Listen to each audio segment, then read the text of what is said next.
Halo guys, kembali lagi bersama saya Wak Mix. Masih melanjutkan dari episode sebelumnya yang setelah Soyeon berhasil membaku hantamkan si Abdul, dilanjutkan dengan menyadarkan kawan lamanya yaitu Dokter Peri kecil. Soyeon akhirnya pergi ke suku ular karena ada suatu keperluan. Nah, penasaran dengan kelanjutan kisahnya? Let's go, kita masuk ke alurnya. Kisah diawali dengan Soyeon yang lagi duduk santai sembari menunggu kedatangan Dokter Peri kecil. Diperlihatkan Soyeon masih tak menyangka kalau sebab terjadinya perang besar kemarin adalah karena dirinya. Namun tiba-tiba Medusa memotong pembicaraan Soyeon karena ternyata mereka sudah lama menunggu di sini. Namun Dokter Peri kecil masih tak kunjung datang. Mengetahui akan hal itu, Soyeon menjelaskan bahwa sebenarnya Medusa tidak perlu ikut dengannya pun tidak apa-apa karena ia menjamin Dokter Peri kecil tidak akan melukai dirinya. Oh, ternyata Medusa ikut karena takut Soyeon terluka. Namun Medusa menyangkal perkataan Soyeon dengan menjelaskan bahwa kita tidak boleh percaya begitu saja dengan orang yang jahat. Terlebih lagi Soyeon tak akan pernah tahu kalau Dokter Peri kecil benar-benar mundur atau cuma tipuan saja. Maka siapa tahu kalau Dokter Peri kecil menggunakan kesempatan ini untuk membunuh Soyeon. Dan jika ketua aliansi Yen tersebut sudah tidak ada, maka bisa dipastikan kerajaan Jema akan dijungkir balikkan. Mendengar perkataan perempuan cemburuan tersebut, seketika Soyeon geleng-geleng kepala. Namun tak disangka dari kejauhan terlihat Dokter Peri kecil sudah tiba. Soyeon mendekati kawan lamanya tersebut hingga membuat Medusa merajuk. Dan tanpa bertele-tele, Dokter Peri kecil langsung memberikan informasi tentang 3 pasukan yang ternyata setelah 3 pasukan tersebut berhasil dimundurkan, tak disangka pertengkaran semakin menjadi-jadi. Namun itu adalah hal yang wajar karena Sekte Mulan dan Sekte Angsa Emas sudah lama berniat menghabisi kerajaan Jema. Jadi jelas saja mereka merasa gelisah dan tak karuan jika mundur tanpa alasan. Mendengar perkataan tersebut, Medusa pun menjelaskan bahwa inti dari ketua sekte tersebut adalah Yan Lauchen dan Muran. Jadi mereka hanya butuh membunuh 2 figuran tersebut, maka bisa dipastikan kedua sekte tersebut tidak akan berani menyerang kerajaan Jema. Dokter Peri kecil pun tiba-tiba diam sembari menundukkan kepalanya, hingga Medusa yang merasa tersinggung akan hal itu seketika mereka hampir baku hantam. Namun jelas saja Soyeon menenangkan 2 bocah tersebut sembari menjelaskan bahwa aliansi Yen adalah ciptaan dirinya, sedangkan negara Jema adalah tanah air tempat mereka berpijak. Jadi jelas saja Soyeon tidak akan tinggal diam jika ada orang yang berani menyinggung orang yang ia pedulikan. Singkatnya, Soyeon harus membunuh Yan Lauchen dan Muran supaya kerajaan Jema akan baik-baik saja. Mengetahui akan hal itu, Dokter Peri kecil pun bodoh amat dengan keselamatan mantan rekannya tersebut. Terlebih lagi ternyata dia sudah tahu kalau si Abdul dan Muran ada niat jahat terhadap dirinya. Jadi bisa disimpulkan Dokter Peri kecil akan diam saja jika Soyeon bertindak. Yang terpenting sekarang ialah bagaimana cara Soyeon membantu dirinya mengendalikan racun yang bersamayam di tubuhnya. Soyeon pun memberikan sebuah resep ampuh untuk menghilangkan racun. Melihat resep tersebut, seketika Dokter Peri kecil merasa tidak ada harapan lagi untuk sembuh dikarenakan persyaratannya yang begitu rumit, yaitu dengan mendapatkan inti iblis dari Scorpion Dragon peringkat 7. Terlebih lagi untuk mendapatkan 3 jenis api surgawi sangatlah sulit. Bisa mendapatkan 3 salah satunya saja itu adalah hoki seumur hidup.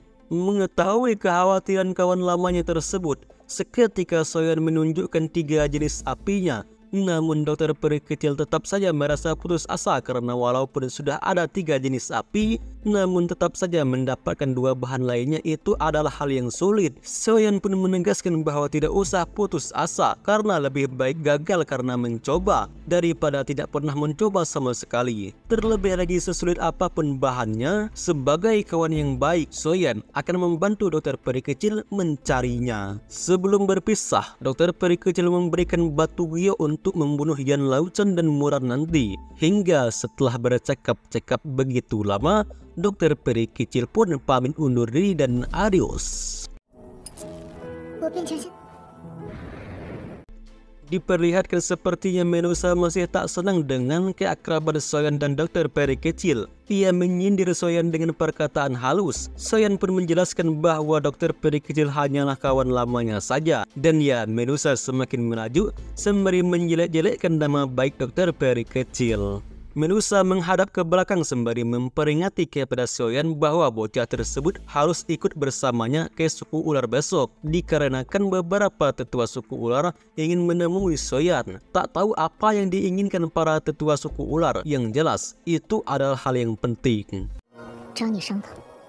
Untuk menghangatkan suasana, Soyan sang kang fuckboy berhasil menenangkan Medusa dengan gombalan aduhainya. Soyan memuji Medusa dengan mengatakan kalau Medusa sangat berjasa baginya, yang hal itu dibuktikan dengan keseriusan Medusa dalam hal menjaga kerajaan Diama. Soyan tak tahu lagi bagaimana lagi dengan hal apa ia harus berterima kasih kepada ratu tersebut. Mendengar pujian tersebut, seketika Medusa tersenyum tersipu malu-malu. Ia pun menjelaskan kalau dia melakukan semua ini hanya demi pil pemulihan yang dijanjikan Soyan. Lalu, Medusa kembali memperingati kalau Soyan harus benar-benar datang ke suku ular. Dan setelah bercakap-cakap, Medusa pun pamit undur diri dan adios. Wassalamualaikum. Di keesokan harinya, terlihat Soyan dan Medusa datang bersamaan ke suku ular. Melihat pemimpinnya menampakkan batang hidungnya, seketika para pengawal memberi salam hormat kepada ratu tersebut. Namun di sisi lain terlihat mereka begitu heran dengan manusia yang di belakang Medusa, dikarenakan selama bertahun-tahun belum ada manusia yang datang ke suku ular secara terang-terangan. Namun entah kenapa ada pemuda yang begitu berani datang dan sangat dekat dengan Ratu Medusa pula. Sebelum masuk ke istana, Medusa menyuruh Soyan untuk menunggu sebentar. Nanti ia akan memanggil Soyan jika urusannya telah selesai. Namun tak lama setelah Medusa pergi,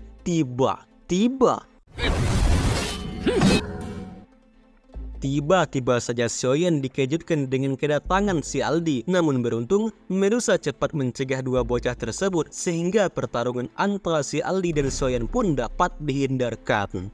Singkat cerita, Soyan pun masuk ke istana Ratu Medusa. Diperlihatkan betapa anggunnya ratu tersebut ketika ia memakai gaun ratunya. Soyan pun menatap ke atas hingga terlihat jelas aura 4 Donghuang puncak. Ia pun bersyukur karena kerajaan Diama dan suku ular telah beraliansi. Jika tidak, maka bisa dipastikan Soyan akan dikeroyok oleh tetua suku ular tersebut. Tetua utama menjelaskan maksud ia mengundang Soyan ialah karena ingin mendiskusikan sesuatu. Yang kita tahu bahwa suku ular hampir dijungkir balikan oleh kekaisaran lain. Namun berkat bantuan dari kekaisaran Diama, suku ular dapat berkembang hingga saat ini. Masalahnya ialah yang paling berpengaruh di kekaisaran Diama bukanlah orang kerajaan, melainkan ketua keluarga Xiao yaitu Soyan. Mendengar penjelasan tersebut, seketika Soyan merendahkan diri sampai ke inti bumi. Ia pun menjelaskan bahwa dirinya terpilih menjadi ketua aliansian hanyalah keberuntungan saja.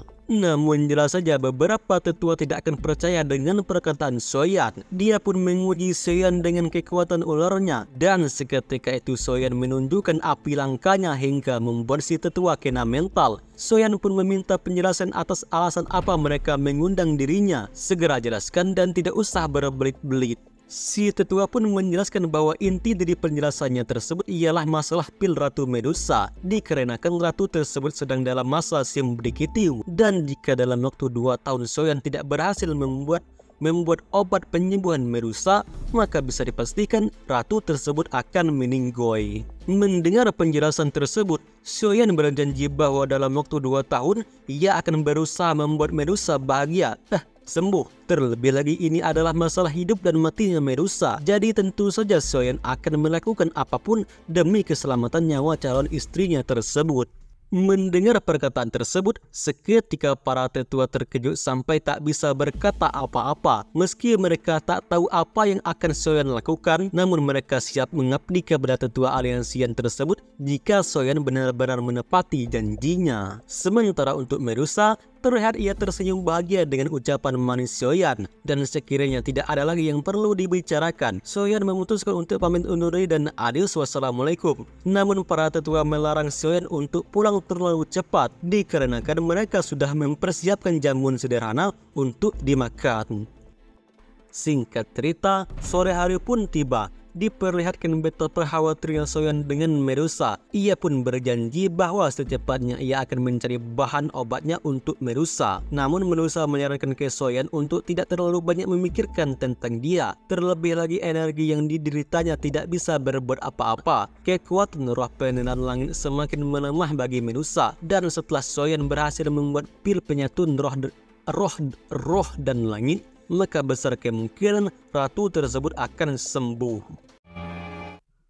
Dan episode hari ini pun berakhir. Bagaimana? Domain sudah bukan? Oke lah, saya